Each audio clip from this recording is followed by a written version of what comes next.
Hey, awesome people, welcome back to season 2 of Her Voice podcast series. I'm Chetna, your host, a mother of two amazing kids. This podcast was born from a deep desire to give a platform to all the amazing women out there who have stories to share. Those little inner voices that often go unheard. Those stories that are filled with successes, craziness, memories, joy, pain, challenges, and everything in between. This is a space for voices that deserve to be heard, for experiences that deserve to be shared, and for the strength that connects us all. Season 2 is incredibly special to me because this season is dedicated to my journey. Tim taught me the meaning of unconditional love, loyalty, and the importance of living in the moment, and many more things. In his honor, this season will be a celebration of those lessons blended through the voices of women who have faced their own challenges, joys, and journeys. So let's dive in and listen to these beautiful voices together. Welcome to season 2 of Her Voice.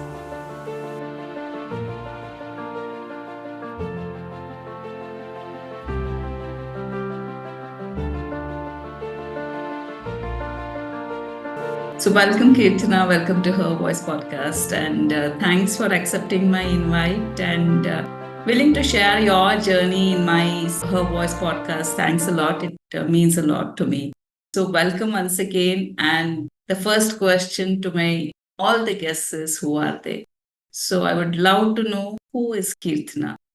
Thank you, Chetana. Thank you for having me on your podcast. It's a powerful tool indeed, what you're doing. And I guess our journey goes back to kindergarten when we were classmates in St. Charles High School. And and we were in the same school for 12 years. So, yeah, we've known each other for a very long time. I think the first part of our life, I mean, it was very great time, in fact, like.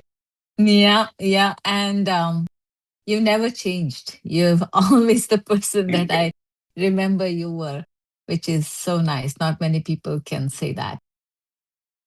Who am I? I I am a daughter of my parents.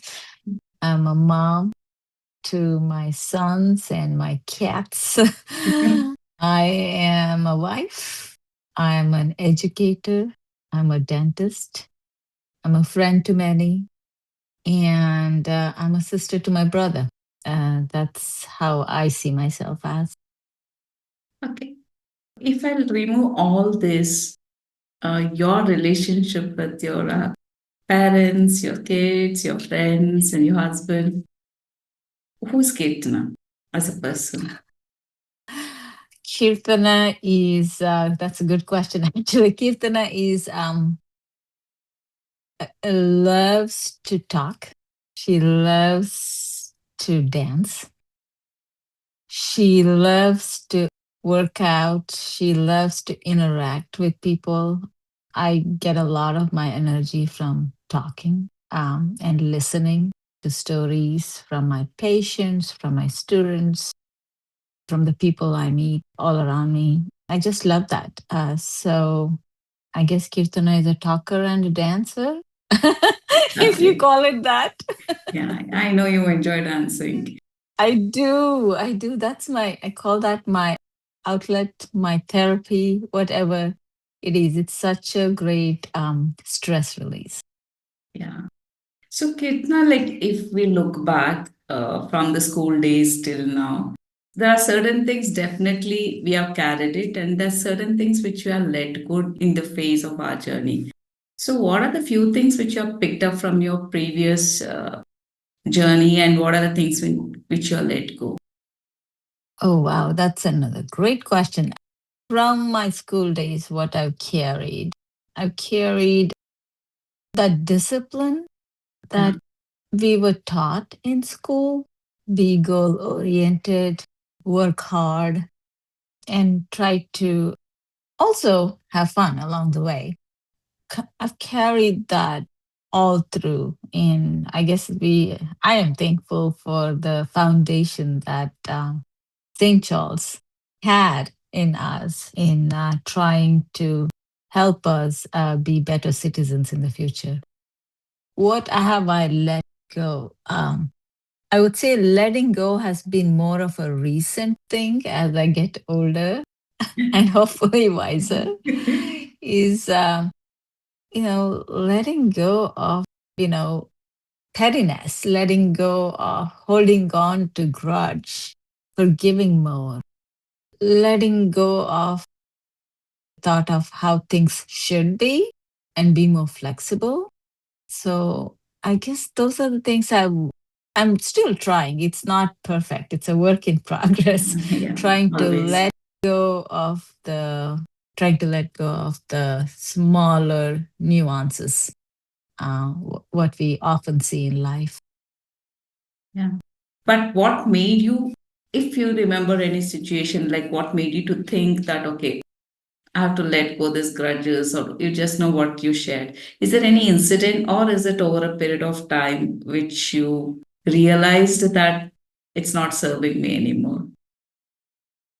Yeah, that's making me reflect now. Yes, there may be incidents go along those lines, but more importantly, what it was doing to me, I was holding a lot of baggage, and that baggage was not good for me. And it was not good in many ways. It just added stress to my already stressful life.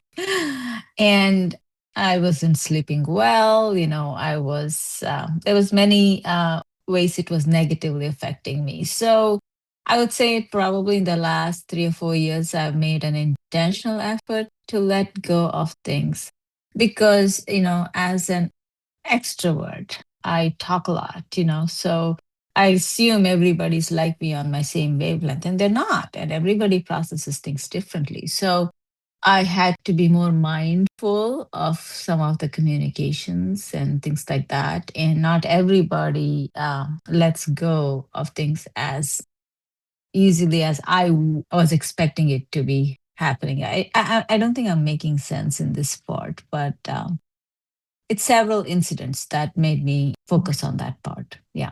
Okay, okay. So now I'll just go back to your career part of it, like how it has been. See, long back you left India, and once you got married and you started a new life there. And what about your profession? How did you take it from here, and what was the kind of challenges which you faced during this transition?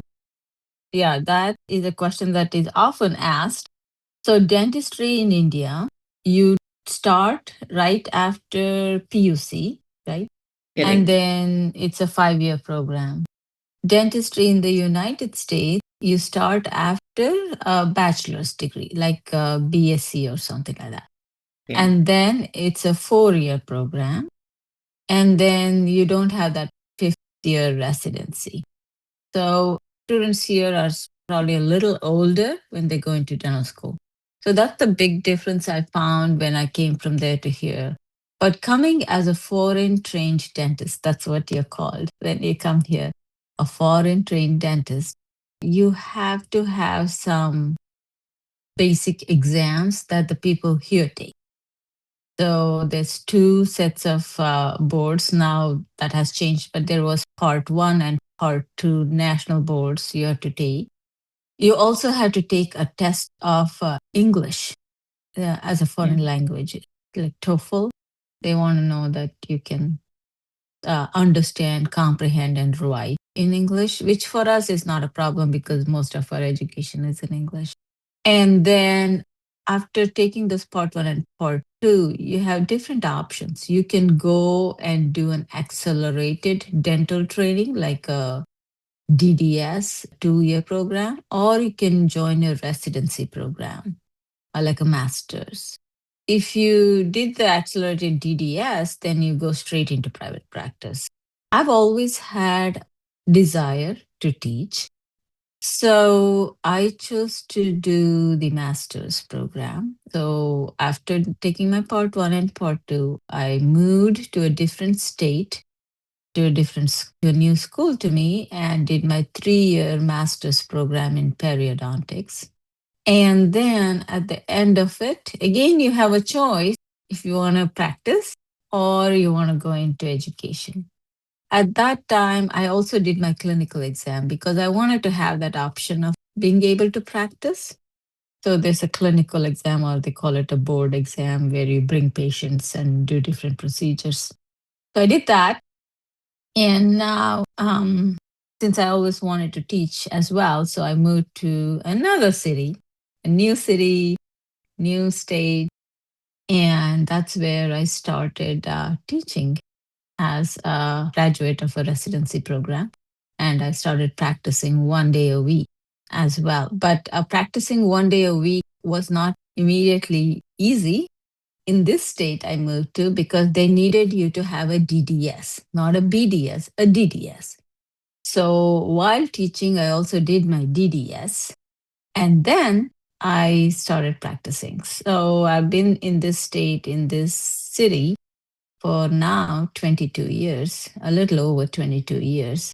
And I made it my new home. If I spent 2 more years here, I would have spent more time than I have in Bhadravati. Yeah, yeah, actually. For you, as you just told this journey, like, did you Mm. feel any challenges were there, or you just went in a flow? You were getting clarity as and when you were studying. This is the path, whether teaching or whether you want to go to practice. How did you get that clarity? I didn't actually. It was jump or a leap of blind faith. Okay, this is probably I'm going to do and see how this goes. I knew I loved it, but I didn't know which direction was right for me. Obviously, I talked to my husband, my parents, and kind of talk it out. And when the opportunity presented in this university, kind of that helped seal that decision. But so so that's how I made it. Regarding challenges, so many challenges. Everything's different, right?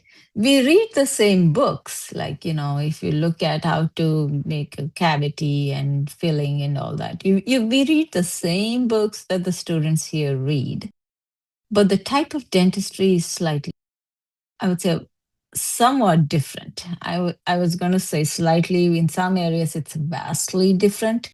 So adapting to the system here was not impossible, but it was a challenge. I will tell you, when I first came here, it would have been easy to give up. I could have easily said, gosh, I don't want to follow this path. Let me find something else. But my husband was my constant support and my motivation. He would, like, gently nudge along, not overbearing, but he goes, you should consider that this is what you've done. This is why you went to school for. If he even filled my applications for me, because I would have easily let it go. So I'm so glad he did, because I'm happy where I am, and I would have easily not pursued this path if he had not supported me along the way. See, as you just mentioned, your husband says how much that matters, the support system at home. It pushes a lot for us to achieve anything. Probably, I mean, it started with applying the application itself. As if your husband wouldn't have applied, then you wouldn't have thought that, oh, you reached where you are right now. Correct. Yeah. Well, when I say application, I have to clarify. He filled my name and put it in front of me. Goes, here, finish the rest. Okay. But you're right. But you're right. He Even is. that first push, right? If Yeah. that writing the name and putting in front of you, you wouldn't have thought of going ahead. So, You're absolutely right, Chetu. That is so important. If Yeah, any sort of positive reinforcement, motivation, gentle guidance, all of it is helpful. And once I started my career here, it was not, as a teacher, it was not easy either. How students perceive you. But I had almost assimilated into the system, but how students perceive you, how the system is. You have to understand what system you're walking into and adapt. And that was not the smoothest, but luckily I had the best mentors, because my expectation was very black and white, this is how it should be. And, I was this or this. And one of my mentors, I forever remember his words. He said, Kirtana, when you teach, when you work, there's a zone of gray. You should be comfortable working in that. Life is not always black and white. So that is, I tell that to my new faculty now, just have them relax, calm down, and meet the students where they are, because I came in with strong expectations and sometimes unrealistic, much like how we went to school. That doesn't work here. Now, I think as you told that you had the support system, you found the right mentors.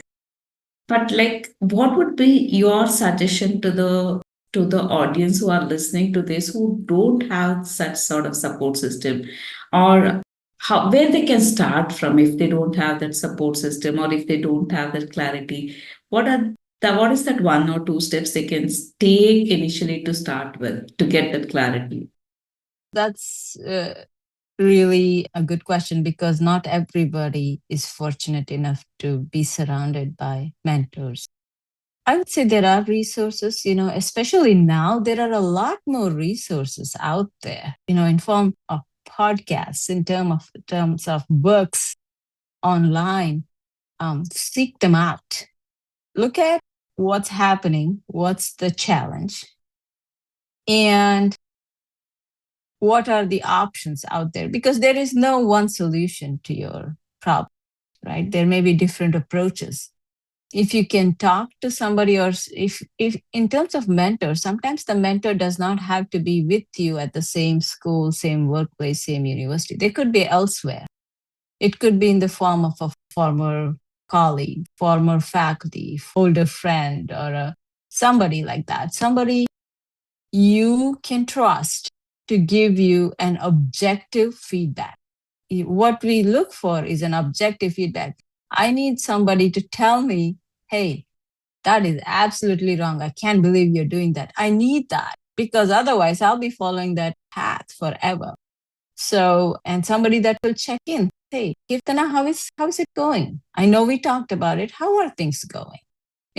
Those are all valuable ways that one can seek mentorship and maybe potential guidance in their career, in their education, whatever it may be. Thank you, Ketna. I mean, as you told, it's not the one solution. So it starts with their awareness and where they can start with. But if you're aligned and if you're really truly willing to find the answer, then you'll slowly figure out with asking questions and getting the objective feedbacks helps them a lot for sure. So, going to the next question, as a woman leading in academia and dentistry, what inner strength did you have to build that textbooks never prepared for you? Wow, you keep asking good questions after good questions. In terms of that, I really had to be mindful and flexible, mindful of the different experiences that students and colleagues bring. Not everybody's perfect, including myself, and hone into the strengths of people and not be dragged down by the areas of weakness. That was very important. And being flexible. Change is the only constant anymore. And every time there is a change, I have to be willing to learn and adapt. So I guess you see these things in books as well, but I kind of had to, I think most of us have to go through that, right? And when you go through that, how do you react, right? We don't know until we are put in those situations. And some of them were very stressful. Anytime we are dealing with patients, it's quite stressful too. But how are you reacting to it? I didn't know what I had it in me until I went through some of those situations. And I will tell you, I was not perfect. I made mistakes along the way. Some I let them get to me far more, far greater than I should have. I gave people power over me that I shouldn't have, you know, because I had to then shut those doors and then go back and draw into my own inner thoughts and feelings and experiences to fall back on, to draw my own inner strength in some of those situations. Again, none of these are the step by step, is never in a book, right? As you go through these, you learn and adapt, like we all do. I'm not unique in this matter. Okay. So, Kirtana, what are your thoughts on acceptance? See, this is one of the toughest thing which I personally have faced, accepting myself the way I am, accepting the situations the way it is coming. Though it took time for me to understand, and initially years, it was very difficult for me to accept it. So, what are your thoughts on that? And like, is there any situation which you felt that accepting the things the way it came to you helped a lot? Yes, yes, definitely. Yeah. Accepting things the way things presented to me was probably easier and less stressful than fighting them at times. And I I was looking at reasons, right? There was a health scare in our family like 10 years ago. Normally, weekends come. I'll tell you, this is just a story along the way. Weekends come and it's, cooking, cleaning, laundry, dishes, whatever. My kids were very young then. They were in middle school and elementary school. And I'd be dreading, oh gosh, here comes the weekend again. It's filled with chores. It was April 1st, 2016. And I was driving home from my private practice. And my son called. He said, Mom, you need to come home. Dad can't breathe. I said, Ha, good job, Anki. April Fools to you too. Then I hung up. 2 minutes later, he called me again. He goes, Mom, you really need to come home. Then I realized something's off. Something's really going on. I thought they were just pulling a April Fool's prank, which my kids often did. I came home and found that my husband was having a heart attack. And so I said, obviously, managed it, within the system here is in such a way, within 20 minutes, they even had opened the blockage. It's so efficient. Then I reflected back on Saturday morning. I'm driving back and forth to the hospital. Kids are at home. My husband is in the hospital. There's no family here. Remember, there's no buffer or support system. I mean, we have friends, they were so helpful. Then I was thinking, gosh, I would rather go back to this weekend to being my normal, mundane laundry cleaning over this visiting my husband in the ICU. So I was thinking, why? I mean, it's just me. It was just a reset on how life should be and accepting, the challenges it throws. I'm not saying I accepted well, I did accept the fact that he had a heart attack, but when life throws you challenges, it makes you pause and reflect on some of the deeper things and not complain so much. You know, do I not complain now? Oh, I do. But sometimes I had to go back on, gosh, you know, there's always a reason why some things happen to us, I feel. Always a reason. That's who some believe in God, some believe in other divine intervention, but there is a reason why we have experiences in life. I strongly believe that. How is this strong belief in things happen for certain reason? Because I also got to learn at the very latest stages. Things happened because it was earlier in my late 20s, early 30s. I used to question myself, why me? But later on, if I look back right now, I think there was a reason for me to go through that phases. As we see, right? We can just join the dots just by looking back. But how did that faith come for you? It's not through one incident, multiple things. And a lot of it, I think, is as much of an extrovert I am when I'm out with people. When I come home, I go into a shell. I'm much of a I'm reflecting back on things mindfully or mindlessly. There's wanders, to thinking on experience, thinking of experiences, thinking of people, thinking of family, thinking of so many things. What if? What have I done? A lot of questions in my mind, right? When those things go through, I think that's when you start to wonder, you know, this is why. And I will tell you, my dad always said this to me because there's always things happen for a reason. He always says that, even now. Like if I bring up a problem, he'll say, "It's okay. It will take care of itself. There's a way it will work out. You don't have to stress."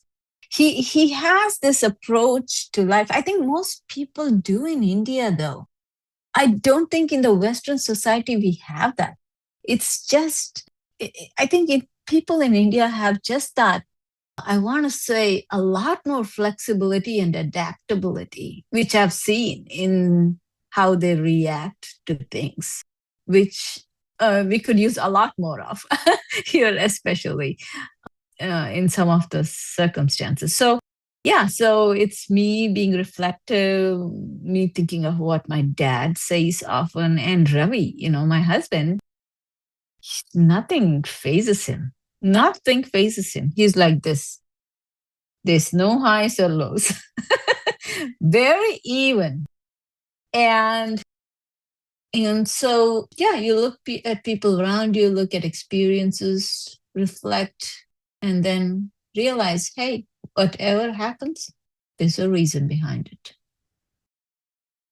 Second, yeah. As you were just sharing about Uncle, how he used to guide you with respect to things happen for a reason.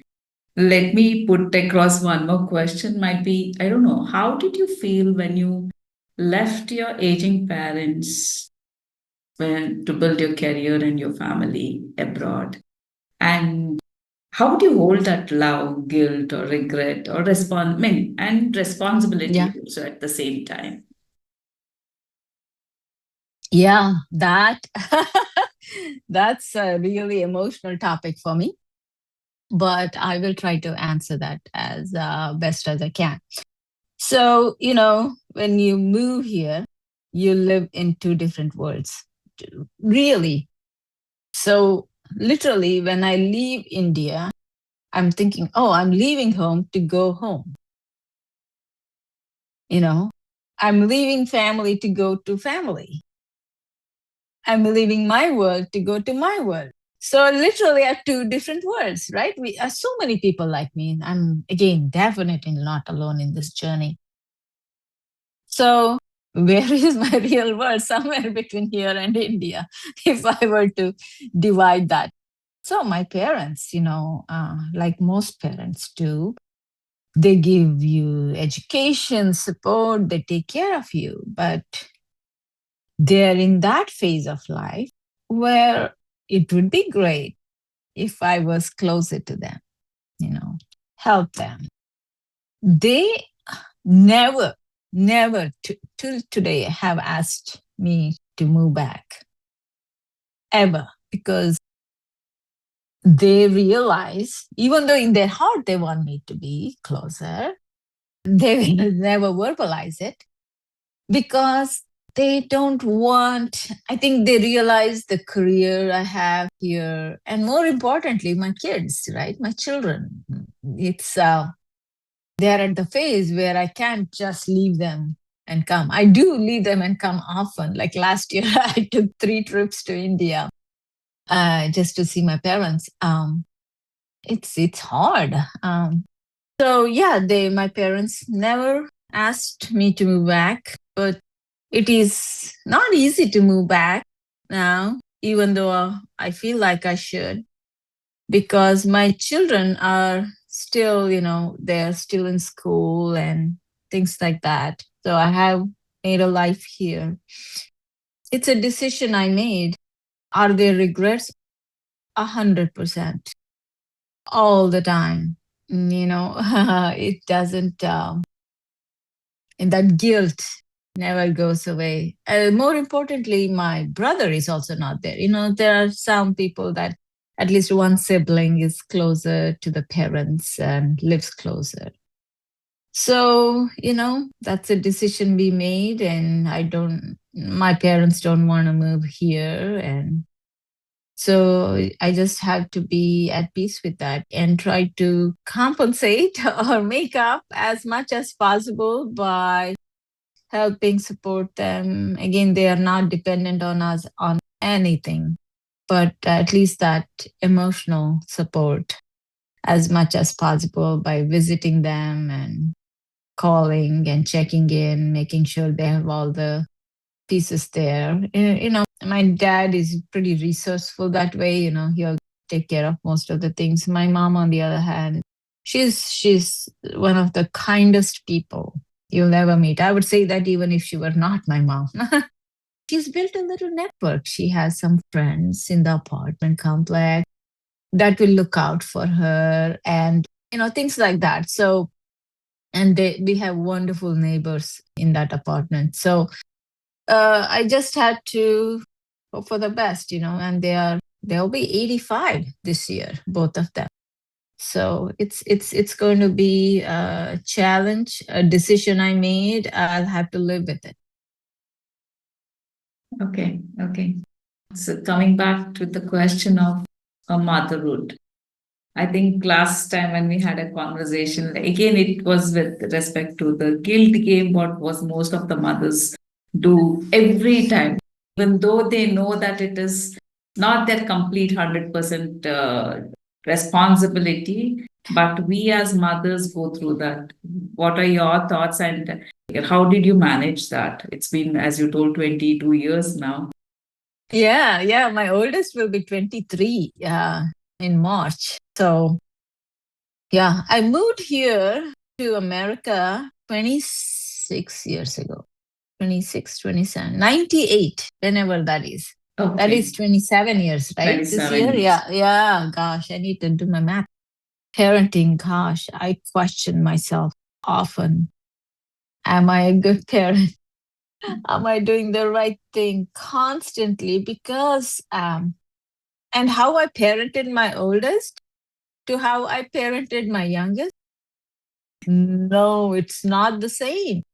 My oldest, I was like very strict. You remember that black and white theory? Yeah. Oh my gosh, I was black and white. With my youngest, it's a whole lot of gray in my parenting. So it's different. And, Ravi and I, yes, there's no buffer system, no buffer, nobody else to absorb our stresses. And like so many parents that live away from their family feel this, The biggest challenge is Ravi worked as a consultant. So he was traveling 3 weeks out of the month. And, he had to make a lot of sacrifices too, being away from family, but that was his career. And so he would be here for weekends. And some weeks he would work from home, but there was a lot of weeks he was not there. So in my work, and this was pre-COVID era, I always look at my career pre-COVID to post-COVID. I think COVID was bad. Don't get me wrong. It was terrible what happened, the pandemic and everything.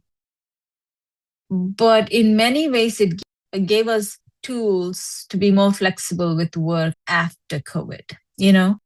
Now we do lectures online. We never did that. You could record, but it was not as well accepted before as it is accepted now, right? But so for me, work from home was never an option. So that was the biggest piece. So let me go back to when I first started working in 2003. My son was 5 months old when he started daycare. And that was one of the hardest things I did ever. I cried all the way to work. I questioned every single life decision because being a child of working parents, my mom and dad both work. I hated the fact that my mom worked too because most people, the moms did not work and they were home when you came home. My mom was never home. So even when in the evenings, when people finish their work and come home, we would have patients come. We had a little clinic in our house. We would have patients come to our house. So I pretty much did not see my mom for more than an hour or something during the day. I saw her on Sundays. Sundays were always special, but also she chose to work some Sundays. She had to work some Sundays. So that was not good. Just the fact if my mom said she's going to be home on a Sunday, that's like a festival for us. So that's how it was. So growing like that, I always was thinking, gosh, I'm never going to do that to my kids. But what did I do? Not very different. Not very different. So, and then, daycare here, it's when they're less than a year old. In our state, for 3 babies, one daycare provider. So that's the ratio, 1:3. As they get older, that ratio changes. As the kids become more independent, it changes to 1:4, 1:5, something like that. So these are certified daycares, but they're also very regimented. They don't, it's not right or wrong, but the way they take care of babies maybe slightly different from than how we take care of babies. It's just culturally very, very different, right? And that was a hard transition for poor Ankit. They would not warm the formula enough because they would say, oh, it could burn the baby. And Ankit is used to drinking warm formula. So it would be in the fridge, right? They would warm it up, like make it lukewarm and feed it to him, and he would not drink it at all. So whole day, this child would not drink anything because they were feeding him cold formula for safety reasons, because that's how they had established. If I had known that, I would have fed the baby cold formula so the baby would be used to that. I did not know that. Remember, first child, we make a lot of mistakes. Correct. And so then he would fall sick. And he falls sick, then you can't send a sick baby to daycare until they're fever free for 24 hours without any medication. So that meant a lot of unreliability at work. Here I am in a new job, new town, not many people we knew. And it was hard. But we did our best we could. So yeah, and when Samit went to daycare, he was 4 months. He was slightly younger than Ankit. We sent him to one of our friends who was, she was just at home and she took care of him. Very different. His life has been very different compared to my oldest. Poor thing, he struggled so much. And that continued, right, throughout. When they get sick, when Ravi's out of town, I have to say, sorry, I can't come to work. But you mentioned having neighbors and things like that. I did try to create my own network here, when there was one time I had to leave him behind. I mean, he was not very old, but he was old enough. I just told my neighbor to kind of keep an eye on him while I ran to the pharmacy to get something. You have to put those in place because otherwise it's a violation. We have to keep our children safe. Obviously, you can't leave them alone. The other resource, I remember I had a lecture. And lecture, you have to show up, right? And who was sick? I can't remember. I think it was my youngest that was sick. So I sent my oldest to school. Then there is a service you can call. They'll send the daycare, the nanny to your house. It was like, I don't know, $25 an hour, something crazy.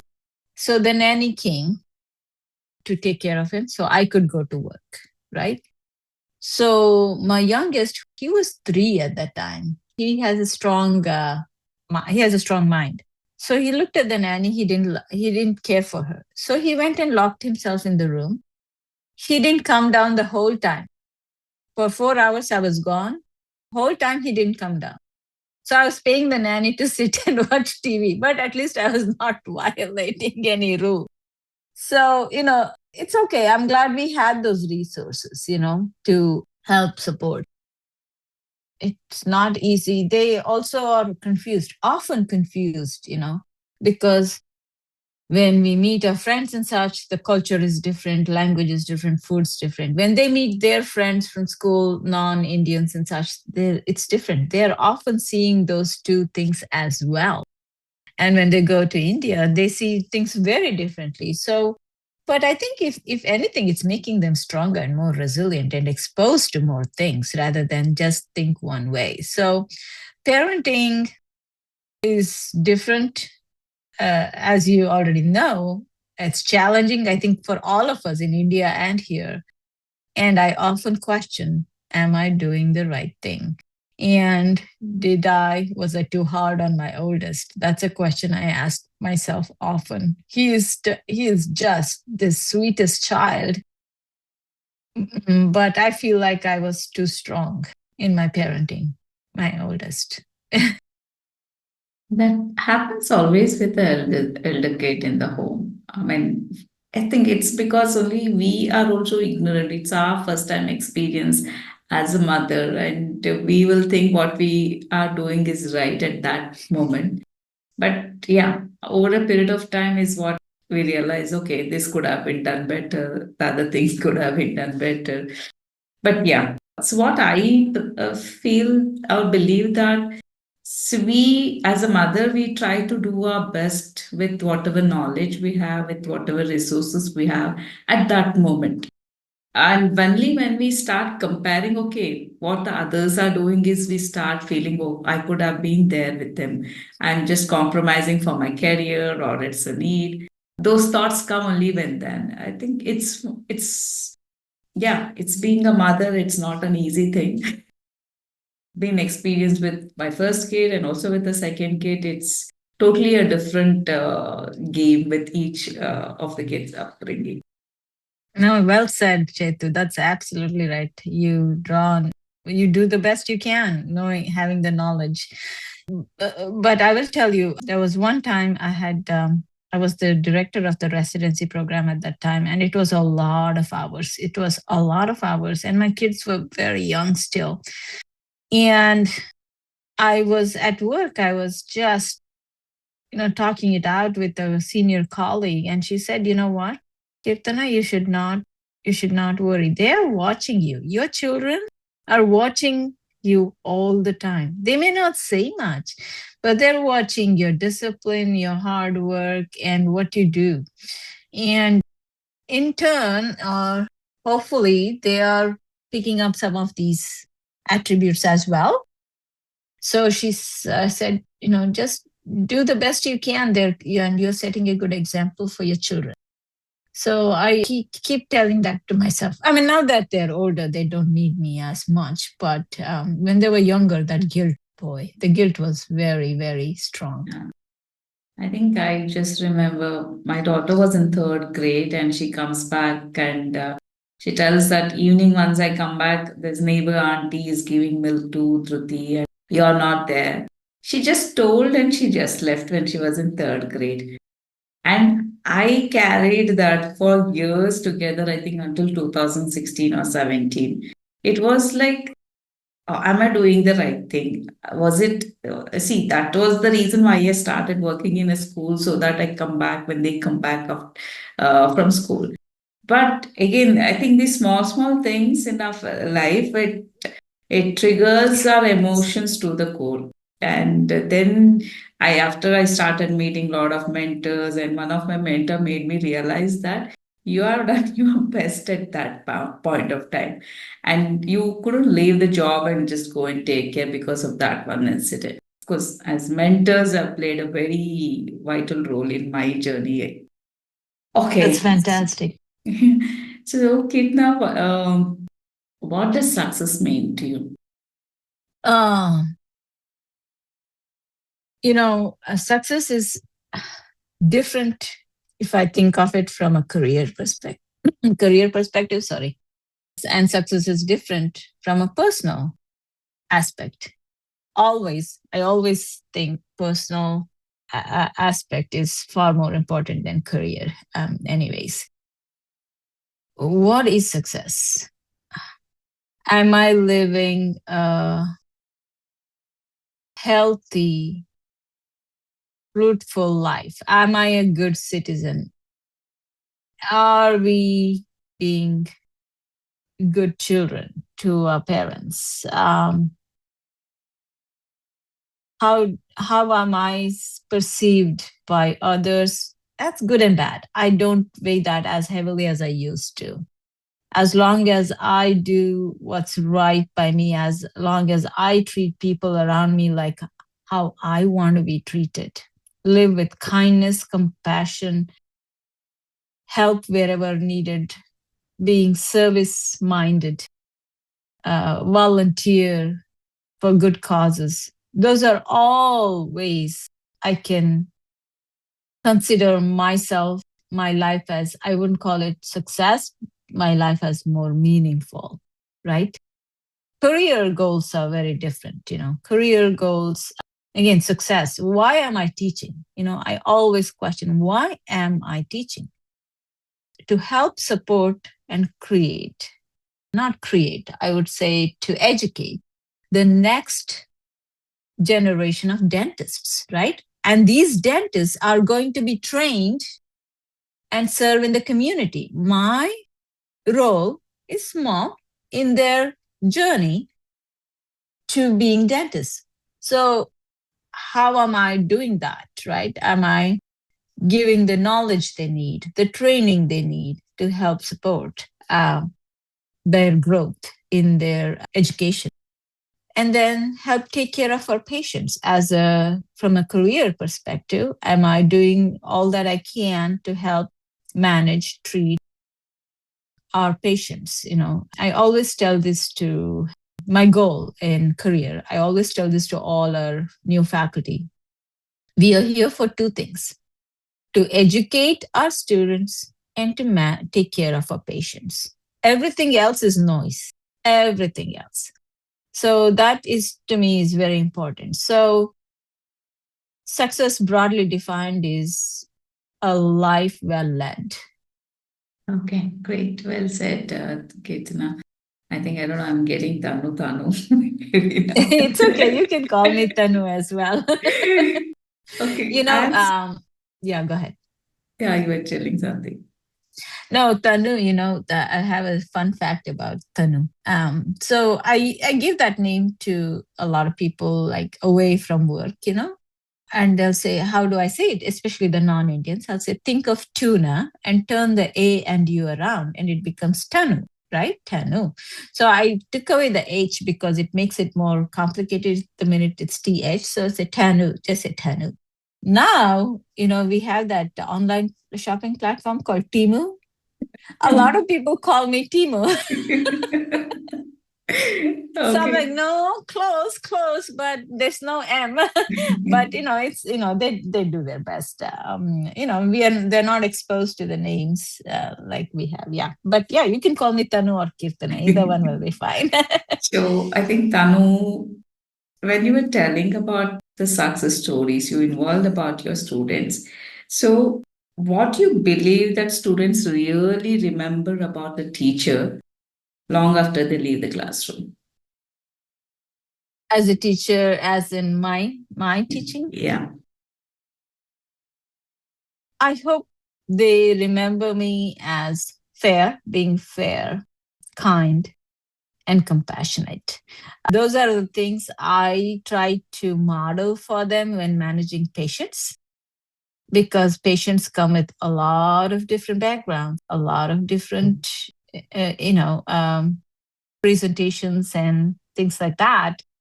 And kindness and compassion is key in helping manage patients or people in general. And I hope they remember me as that. Okay, okay. So, have you faced any identity crisis throughout your journey till today? Yeah, often.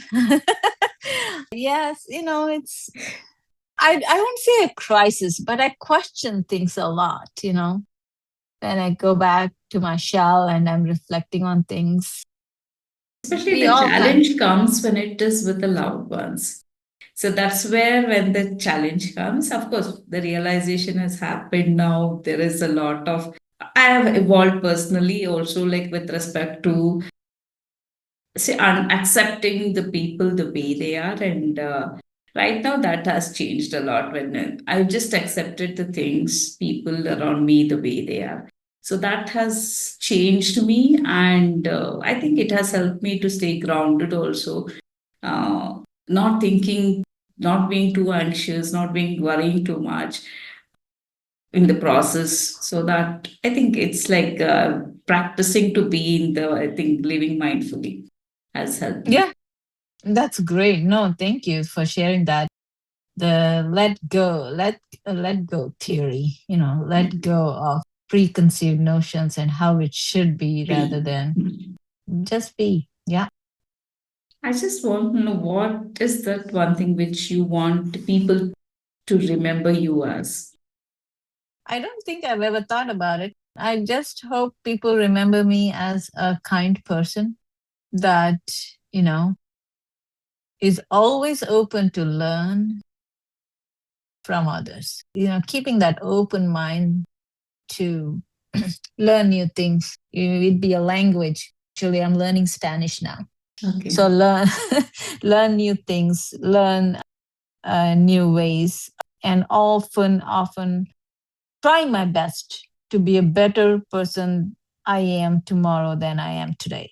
So that's a constant work. There are good days and bad, but hopefully, as that person that is going to be a friend for all and a good citizen too. So that's many things I put in there. So because I really haven't thought about how I would answer if I would be asked that question. But so more importantly, kind. If I were to put it in one word, it's kind. Correct. The first thing which comes out instantly is what you feel. That's good to know. Thank you. No, thank you. I mean, by asking these questions, you made me dig deeper into my own thoughts, and that has been very helpful. I will tell you that. Okay, so what is that one final message you would love to give to my audience?